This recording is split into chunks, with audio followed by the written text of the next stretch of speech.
you. I'm Miguel from Element Lifestyle and Joseph from. Element 44. Today we are in episode number 12. Oh. Yeah, I know, time flies. Mm-hmm. We are building this beautiful khaki Honda Element that we have here in the pod. This one was fully stocked. Fully stocked. And we already made 11 episodes with the help of Joseph from Element 44. We did a bunch of upgrades, lifted, replaced a bunch of cars, installed all the Element 44 goodies. And today, in episode number 12, we have a special mode. Yeah. So yeah, I this was kind of one of the first things I wanted to start doing, figuring out. Big thank you to JR from he used to run Element Society, but a big thank you to him because when I first met him and when I first saw his Element, I saw the SC and I saw it with Brembos. So I was like, okay, cool, verified. And I verified it for me that it is possible.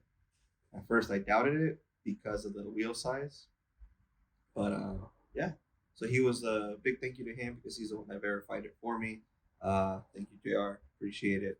But now that allows us to be able to provide you guys with the information that's needed for you guys to also, if in the future want to do a big brake upgrade, you guys can.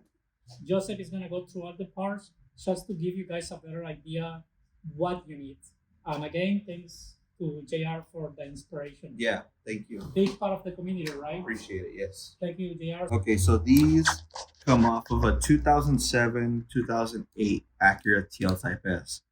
Things that you're going to be needing is the time certs. You're going to need to time cert these. You don't have to. You can drill out your existing knuckles. I don't like to drill out existing knuckles. I like to keep those factory spec. I'd rather just add the time certs. So we'll put the information down for the time certs, or you can, visit the Element 44 workshop page, and you'll be able to find more information on how to do this exact job. But this is what we do. We like using the factory style size bolts. You're going to need new bolts because these are a different thread pitch. For more information on these, it's going to be M12 by 1.50 by 30 mils. So, but yeah, these are the calipers. I powder coated these here in-house. So we took them all apart, prepped them, powder coated. And this is the 4-piston caliper, right? The Correct. Brembo style? 4-piston. Nice. 4-piston. And then, yeah, these, like I said, they come off with 2007, 2008 Acura TL Type S. With that, you're going to need these spacers. These spacers go on the back.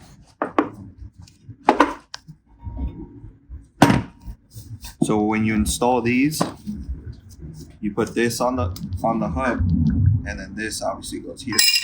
This sits there. Then you install this on the vehicle in this orientation. So this is what you need.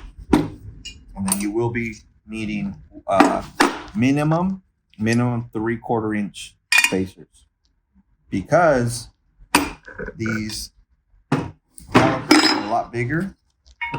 And because they're a lot bigger, it requires a little more room from here.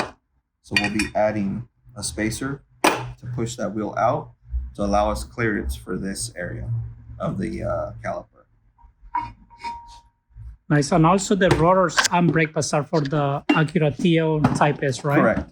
So you will be needing 2007, 2008 Acura TL Type S rotors.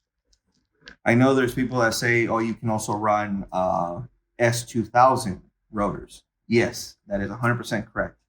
And by doing that, it won't require you to use these spacers on the back. But if you do that, since the rotor is smaller, instead of this brake pad running on the full face,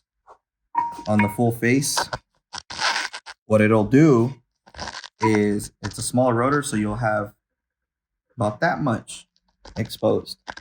What that'll do is it'll end up eating away. It'll leave a lip.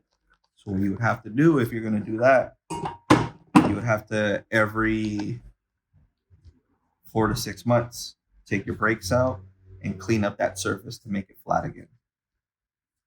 If you want to go do that, that's perfectly fine. You're not going to hurt anything. It's not going to affect anything. You're not going to feel brake, shake or any kind of weird, brake issues because it'll wear into itself. So the only thing is that you are going to notice that you're going to wear this area out a little bit more, but that's pretty much it.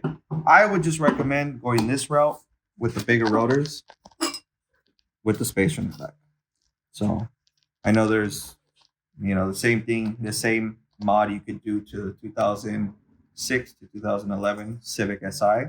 So a lot of the steps that you would follow to install this brake setup on a 2006 2011 Civic Si, you're going to carry on to this. So same rules applied. But yeah.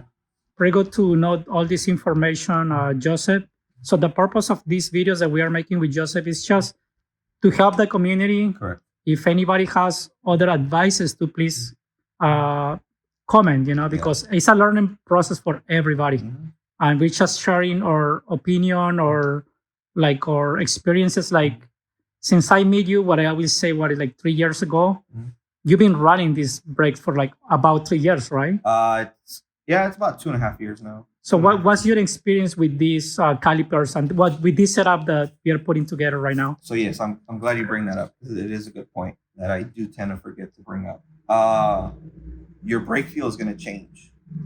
So just because you're running bigger brakes doesn't mean the initial bite of the brake when you hit it is going to be better.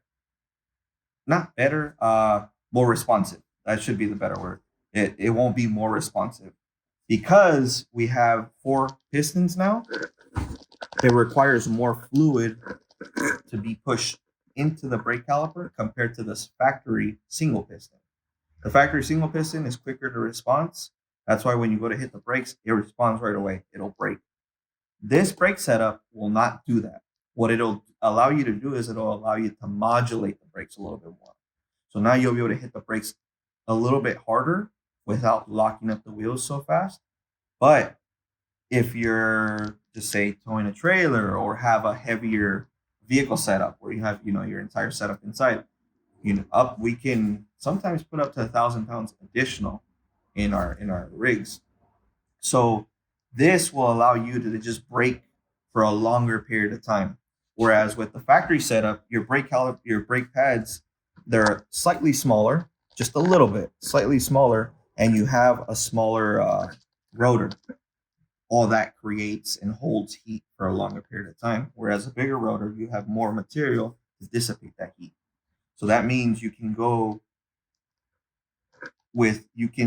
add additional braking force for an additional amount of time without ever feeling like, okay, I'm getting to that brake fade point.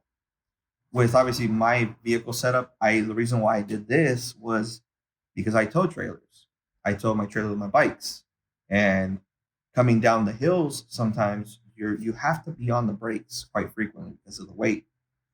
I didn't want to take the chance of getting brake fade or possibly just overheating the entire brake system, and then I can get into in one of those sticky situations. But honestly, to be 100% honest with you, this is mainly just for a flex. Your OEM brake setup is 100% rare for it to fail. If you want to go big brake upgrade and you just want to have the flex, this is the way to do it. You are going to get some additional benefits, but even your factory setup is perfectly fine. I'm not knocking on the factory setup. The factory setup is 100% good, and I'm pretty sure it would have done fine with my vehicle. But because I like Brembos, we're going with these. Because me and Miguel like Brembos, we're going with these. And I'm sure these will look nice on a lot of other elements because it's not something that you see quite frequently. And then to do the setup is not that expensive. not that expensive. So if anything, we'll leave parts in the description and prices and everything for you guys to get an idea. If this is a kit that you guys want to go with and want to move forward with, then you can either reach out to Miguel or you can reach out to me, and then we'll get you all the parts provided for the element. We'll get you a list, or if you want me to just handle everything, or I can powder coat them for you as well, just make sure you to DM me directly through Element 44 Workshop on Instagram. So yeah, let's get started. Yeah, thank you for going through all this. I'm going to leave also your webpage and my webpage in the description if you guys want to have more information about it too, right? Yeah. Okay, so let's do it. Yeah. So information is going to be out there now. So yeah. Perfect. We'll just proceed. We're excited to have this in my element. Awesome.